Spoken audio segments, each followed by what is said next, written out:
Good morning সবাইকে। আজকে আবার চলে আসলাম এক নতুন ভিডিও নিয়ে। আজকে রেসিপি হচ্ছে ফলি মাছের ঝোল আলু বেগুন দিয়ে। দেখুন, দেখতেই পাচ্ছেন কি কি আছে, তাও একবার বলে দিচ্ছি। এই যে ফলি মাছ, এখানে হলুদ লবণ দিয়ে মেখে রাখা আছে। একটা বেগুন ঠিক এভাবে কাটা, এই দেখুন কীভাবে কাটা আছে। আলু আর কাঁচা লঙ্কা লাগবে বেশ কয়েকটা।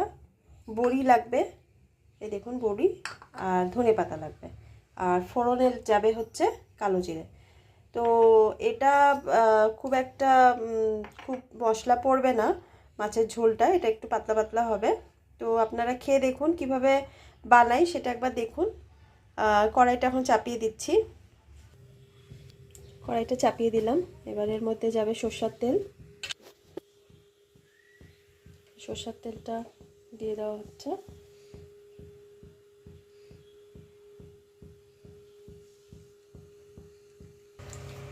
তেল গরম হয়ে গেছে, এবার মাছগুলো ছেড়ে দেব। এই মাছটা আমরা পাতলা ঝোল করছি। ফলি মাছটা আপনারা সরষা দিয়েও বানানো যায়। এরকম আরেকটা ভিডিও আমি বানাবো পরে, সরষা দিয়ে কীভাবে বানায়। এইবার একবার যেভাবে বানাচ্ছি এবার একবার বানিয়ে দেখবেন। একটু ভাজা হয়ে গেছে, এখন আরেকটু হচ্ছে, উল্টে দেওয়া হচ্ছে।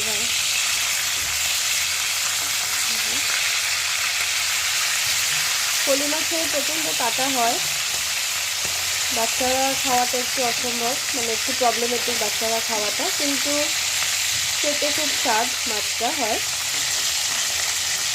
খেতে ভালো লাগে।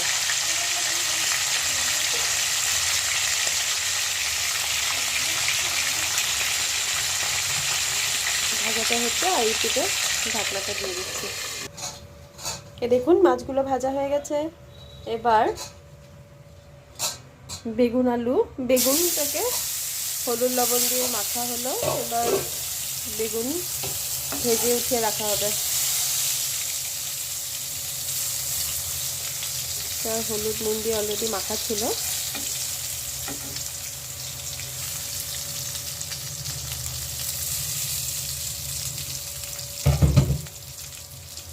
দেখুন সাইজটা আপনারা বুঝতেই পারছেন কীভাবে কাটা হবে। বেগুনগুলো ভাজা হয়ে গেছে, উঠিয়ে রাখা হচ্ছে।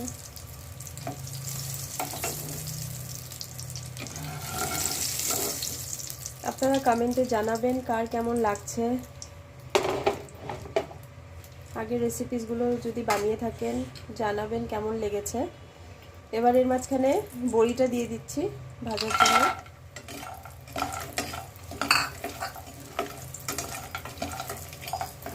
ভিডিও কারা কারা কোনখান থেকে দেখছেন সেটাও জানাবেন কমেন্টে, ভালো লাগবে, একটা উৎসাহ পাবো ভিডিও করতে তখন। বড়িগুলো একটু লাল লাল করে ভেজে নেওয়া হবে। বড়ি ভাজা হয়ে গেছে, এখন উঠিয়ে রাখা হবে। দেখুন কড়াইতে আবার একটু তেল যাবে, কড়াইতে আর একটু তেল দিয়ে দিলাম। এবার এই তেলটা একটু গরম হোক। কালো জিরা দিয়ে দিলাম, তেলটা গরম হয়ে গেছে।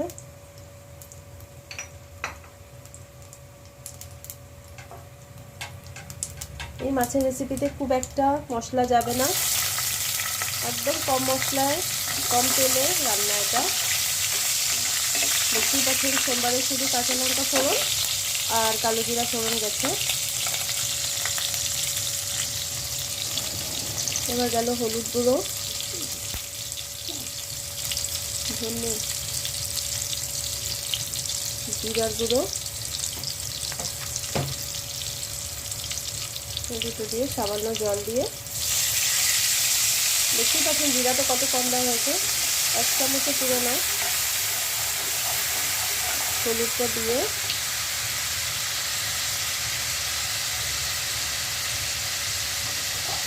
এবার আলুটাও আপনি এর মধ্যে দিয়ে দিন। আলুটা মশলার সাথে ভাজা ভাজা হয়ে যাবে। কষাতে লাগবে অনেকক্ষণ। আলুটা যেহেতু আগে একটু ভাজা করে ওঠানো হয়নি, তো একটু ঢেকে দিলে হলো। ঢেকে দিলে সব করে আলুটা মজে যাবে। ঢেকে দিলাম, আলুটা একটু মজবে, মশলাটা কষানো হয়ে যাবে।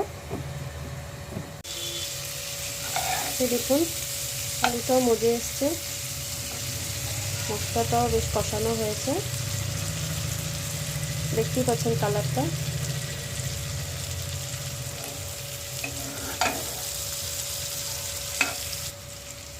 এবার এর মধ্যে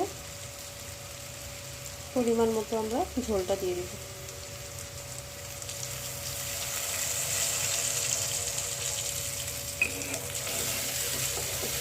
বুঝতেই পারছেন মশলা কত কম, জাস্ট হলুদ আর জিরের গুঁড়ো আর স্বাদ মতো নুন দেবেন। এখানে এখনো নুনটা দেওয়া হয়নি, নুনটা দেওয়া হবে।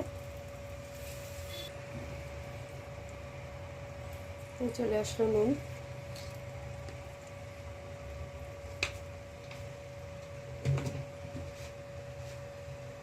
এবার ঝোলটা ফুটবে। দেখুন মশলাটা বেশ ফুটে উঠেছে, ফুটবে আর একটু।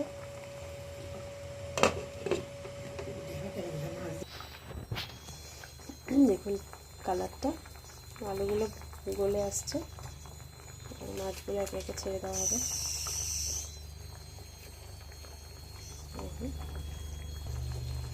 আলু দেওয়া বড়িগুলো, মাছ আর বড়িটা দিয়ে দেওয়া হলো। বেগুনটা একটু পরে ছাড়া হবে, আর একটু ফুটা হবে, আর একটু সময় ফুটবে মাছ দেওয়ার পরে। দেখুন এবার আমরা এখানটা বেগুন ভাজা যে করা হয়েছিল ওটা দিয়ে দিচ্ছি। এই